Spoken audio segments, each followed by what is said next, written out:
No vídeo de hoje do canal do Nicola, quero te contar sobre a possibilidade real de o Cruzeiro ser rebaixado para a terceira divisão do Campeonato Brasileiro via FIFA.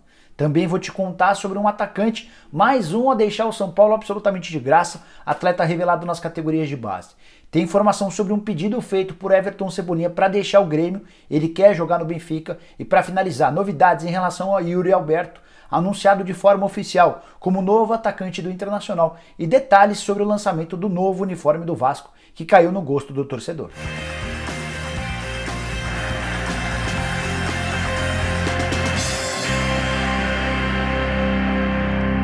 E aí pessoal, eu sou o Jorge Nicola, bem-vindos a mais um vídeo do canal. E antes de passar as informações importantes para que você comece a terça-feira super bem informado, tem uma dica esperta para você. Graças à criação do canal do Nicola, todo dia eu tô aqui falando sobre futebol. Você não tem noção de quanto é gratificante poder viver desse meio. E existem outras formas de ganhar dinheiro, mesmo se você não tiver nascido com talento para virar um jogador de futebol. E se você quiser aprender a lucrar assistindo a jogos de futebol imediatamente e absolutamente de graça, é só clicar no link da descrição desse vídeo. Aí você vai acessar o melhor canal do mundo de trade esportivo chamado Full Trader Esportes. E olha que legal, se você acessar agora mesmo o canal do YouTube da Full Trade, você ainda vai ter direito, se inscrevendo por lá, a um presente surpresa. Não fique fora dessa. Bora começar o vídeo contando sobre o sucesso da nova parceria entre Vasco e Capa. Na noite dessa segunda-feira, o clube e a fornecedora de material esportivo fizeram o lançamento da nova linha de uniformes. Houve inclusive uma transmissão na Vasco TV que chegou a bater mais de 110 mil pessoas de forma simultânea acompanhando os novos uniformes vascaínos. O sucesso não foi só virtual, vários torcedores do Vasco já procuraram lojas especializadas pedindo a compra desses uniformes. Há inclusive uma fila virtual por conta desses vários pedidos que devem começar a ser atendidos nos próximos dias. Separei alguns detalhes sobre esse modelo. Queria começar te contando que o sócio torcedor vai ter direito a 15% de desconto em cima de vários produtos, tudo para tentar retribuir todo o esforço que o vascaíno fez durante o período de pandemia, quando mais de 100 mil renovações de sócios torcedores aconteceram num período extremamente difícil, complicado para todo mundo por conta da perda de receitas, perda de empregos, entre outras coisas. O vascaíno permaneceu associado ao programa do Vasco, o maior programa de sócios torcedores do país, e em troca o presidente Alexandre Campelo anunciou um desconto de 15%. Ainda em cima desse lançamento, queria destacar que a parceria com a Capa já fez bastante sucesso em outras épocas. Foi com esse fornecedor de material esportivo que o Vasco foi campeão brasileiro em 97 e em 2000 e ainda faturou a Libertadores de 1998. E entre todos os produtos lançados, talvez aquele que tenha mais caído no gosto do torcedor é um casaco, que remete exatamente a esse período. Casaco que já vai estar disponível nas lojas oficiais do clube a partir da próxima semana. E para fechar, queria te contar que desde as primeiras horas da segunda-feira, o torcedor vascaíno conseguiu fazer com que uma hashtag associada ao lançamento do seu novo uniforme estivesse nos Trending Topics, nos assuntos mais comentados do Twitter, mesmo numa segunda-feira marcada pela chegada do técnico do grande rival, o Domenech Torrano Flamengo. Quero falar agora sobre Yuri Alberto, novo atacante do Internacional. O anúncio foi feito pelo próprio clube na noite dessa segunda-feira, depois de várias idas e voltas. O Yuri Alberto tinha contrato com o Santos até 31 de julho. Alguns dias atrás, o Internacional chegou a fazer uma proposta que foi divulgada por todo mundo, R$200 mil de salário, além de 10 milhões entre luvas e direitos de imagem que seriam pagas para que o jogador deixasse o Santos. O Peixe decidiu cobrir a oferta e o Inter anunciou no fim da semana que estava desistindo da contratação do Yuri. Até que nessa segunda-feira, depois de um acordo entre as partes, o Santos liberou e o centroavante pôde ser anunciado de forma oficial e definitiva pelo Internacional, atacante de 20 anos de idade, que assinou contrato com o Colorado por 5 temporadas com esse salário de R$200 mil mensais. Você deve estar se perguntando o que o Santos ganhou em troca, certo? Houve um acordo em relação a uma dívida que o Peixe tinha pela compra no início desse ano de 50% dos direitos econômicos do Sacha. Essa operação valia cerca de 2,5 milhões. Ninguém soube precisar nem comentar se o Internacional abriu mão desses 2,5 milhões ou se abriu mão de uma parte dessa grana para poder ter o Yuri Alberto em definitivo a partir de agora. De qualquer maneira, era um jogador que atendia aos desejos do Eduardo Cudê, que vê no Yuri Alberto um cara com um enorme potencial, jogador que passou por praticamente todas as categorias de base da seleção brasileira e pode atuar ao lado do Guerreiro num esquema num 4-4-2 que o Cudê vem desenhando há bastante tempo, com a presença de 2 centroavantes. Quero dividir com você uma informação exclusiva. Everton Cebolinha pediu aos dirigentes do Grêmio para ser negociado com o Benfica. Desde a semana passada está rolando esse papo entre Grêmio e Benfica para que o atacante seja negociado para o novo time de Jorge Jesus. Diante da dificuldade para um acerto entre as partes, o Everton Cebolinha decidiu tomar a frente dos negócios, procurou o Klaus Câmara, que é o diretor executivo de futebol do Grêmio, para comunicar o seu desejo de ser negociado. Ele foi convencido pelo JJ de que pode ser extremamente útil e protagonista num bom time que está sendo montado no Benfica. O projeto do clube português é fazer uma campanha extremamente vencedora na Liga dos Campeões, o principal torneio europeu. Queria te contar que a partir desse pedido feito pelo Everton Cebolinha, a tendência é de que a coisa evolua, a tendência é de que a coisa ande entre o Grêmio e o Benfica. Tudo porque existe uma preocupação no departamento de futebol tricolor de que o Everton perca o encantamento, perca a vontade, caso não seja negociado. Posso te assegurar que a oferta feita pelo Benfica, a última oferta, está longe daquilo que o Grêmio quer. O Grêmio sugere, o Grêmio pede 20 milhões de euros pelos 50% a que tem direito. O Benfica nem chegou perto desse valor, mas a partir dessa terça-feira vai haver uma negociação para que o Benfica coloque alguns bônus no contrato que poderiam se aproximar desses 20 milhões de euros. Que bônus seriam esses? Por exemplo, número de partidas disputadas pelo Everton Cebolinha na próxima temporada em Portugal. Classificação para a próxima Liga dos Campeões. Vale a lembrança de que houve uma mudança no ranking dos clubes europeus e Portugal vai garantir 2 times na próxima Champions via Campeonato Português. Então é bem natural que, com todo o investimento que o Jorge Jesus tem feito, o Benfica seja pelo menos o vice-campeão português, o que garantiria vaga na Champions League da próxima temporada e um bônus para o Grêmio. Então tudo isso vai ser debatido, vai ser discutido ao longo dessa terça-feira.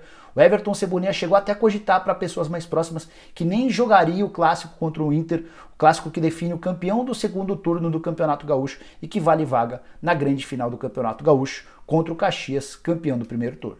Ah, já ia esquecendo de te contar uma coisa importante. Nessa segunda-feira, talvez já prevendo a possibilidade da saída do Everton Cebolinha, o tricolor gaúcho anunciou a renovação do contrato do PP, atacante de velocidade, extremamente habilidoso e fazedor de gols, cara de muito futuro. O Grêmio anunciou a renovação do contrato até 2024 e o PP vai receber 150 mil reais por mês de salário, podendo chegar até 250 mil mensais, de acordo com o bônus estabelecido.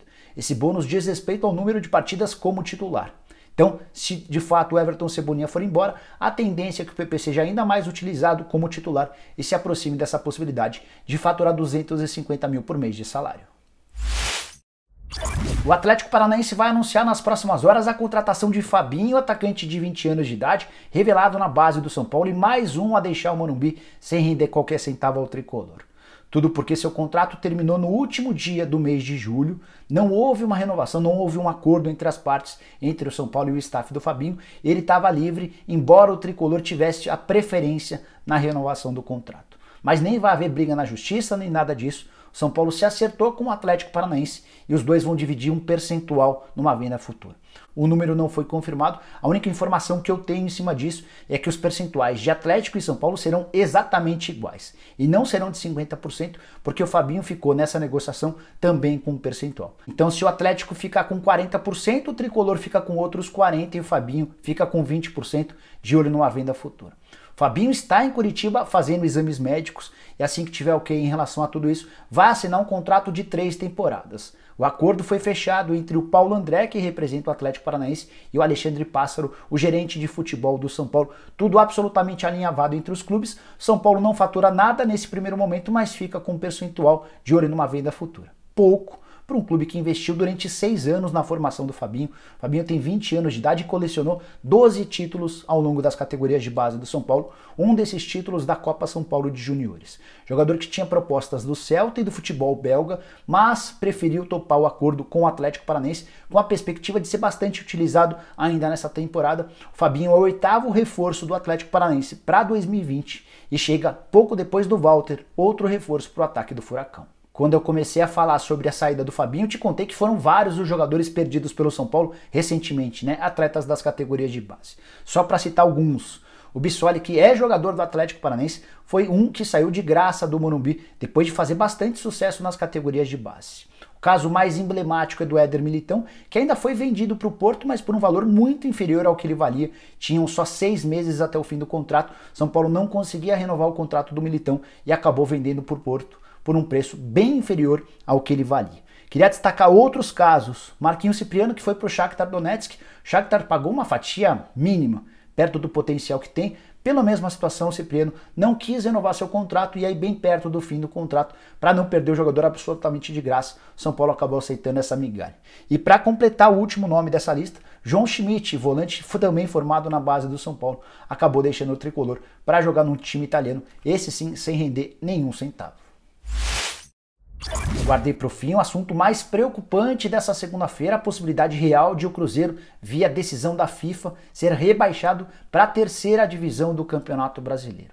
E aí não há nenhuma especulação, não é intriga da oposição, foi o próprio presidente do Cruzeiro, Sérgio Rodrigues, durante uma live que acontecia durante reunião do Conselho Deliberativo para decidir sobre a votação de um imóvel do Cruzeiro.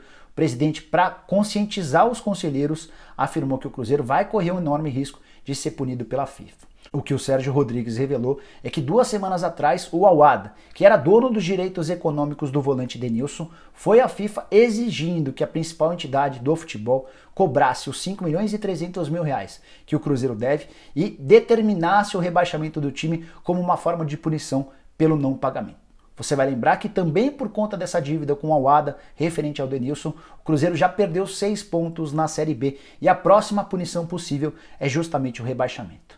O primeiro prazo não cumprido pelo Cruzeiro era de 19 de maio, quando o Cruzeiro tinha que pagar 850 mil euros, que equivaliam na época a 5 milhões de reais. O Cruzeiro não tinha grana, não fez o pagamento e foi condenado a perder 6 pontos. Vai começar nesse final de semana a Série B com menos 6 pontos, ou seja, se vencer ele vai para menos 3 e vai precisar de outra vitória para ficar com nenhum ponto no Campeonato Nacional da segunda divisão. Por conta do aumento do euro nesse período, a dívida hoje já é de 5 milhões e 300 mil reais e o Al-Wahda cansou de esperar pelo pagamento desse empréstimo referente à vinda do Denilson em 2016 para o Cruzeiro.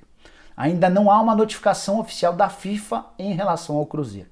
A partir do momento em que essa notificação chegar, o Cruzeiro vai ter um prazo determinado pela entidade máxima do futebol para fazer esse pagamento e o Cruzeiro estima que vai ter até outubro para pagar os 5 milhões e 300 mil, caso contrário virá essa punição pesada de queda para a terceira divisão. Sérgio Rodrigues enfatizou isso, deixou isso bem claro para os conselheiros e até por isso exigiu, pediu, cobrou que os conselheiros aprovassem a venda de um imóvel que vai ajudar o Cruzeiro no pagamento dessa dívida de 5 milhões e 300 mil reais. O termo que ele usou para estimular os conselheiros ou para conscientizar os conselheiros, ele disse que essa venda tinha que sair para que o Cruzeiro não precisasse fazer loucura ou correria para fazer o pagamento desses 5 milhões e 300 mil reais. Durante essa apresentação ao Conselho Deliberativo, que aconteceu ao vivo para todos os torcedores que quisessem assistir na Cruzeiro TV, o Sérgio Rodrigues ainda apresentou outros detalhes relacionados a processos contra o Cruzeiro na FIFA. O último levantamento feito ainda pelo Conselho Administrativo ou pelo Conselho Gestor, que tomava conta do Cruzeiro antes da chegada do Sérgio Rodrigues, apontava em 31 de maio que as dívidas do Cruzeiro para com a FIFA estavam na casa de 70 milhões de reais.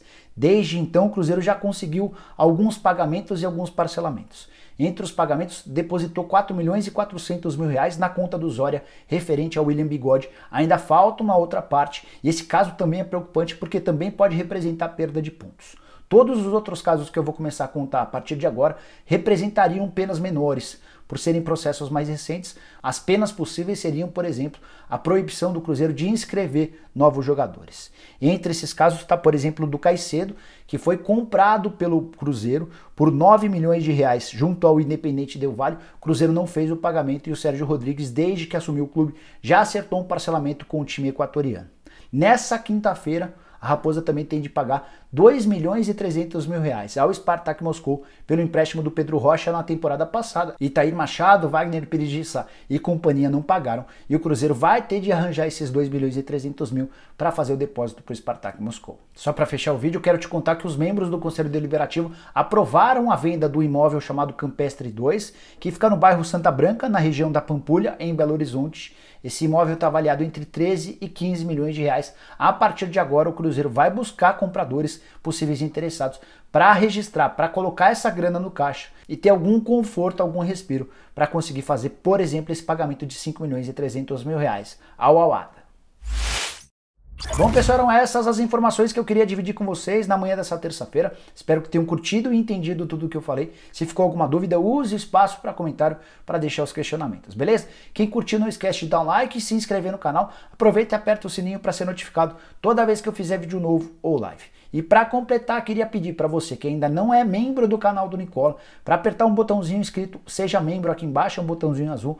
Você aperta, entra numa página que vai te dar a opção de 5 planos diferentes, cada um com um valor e com várias vantagens diferentes. Mas qualquer membro do canal do Nicola pode participar do bolão, que vai dar ao vencedor uma camisa oficial do time do coração, além de entrar na Liga do Cartola criada pelo canal do Nicola e que também vai dar uma série de prêmios. Beleza? A gente se vê em breve. Tchau, tchau!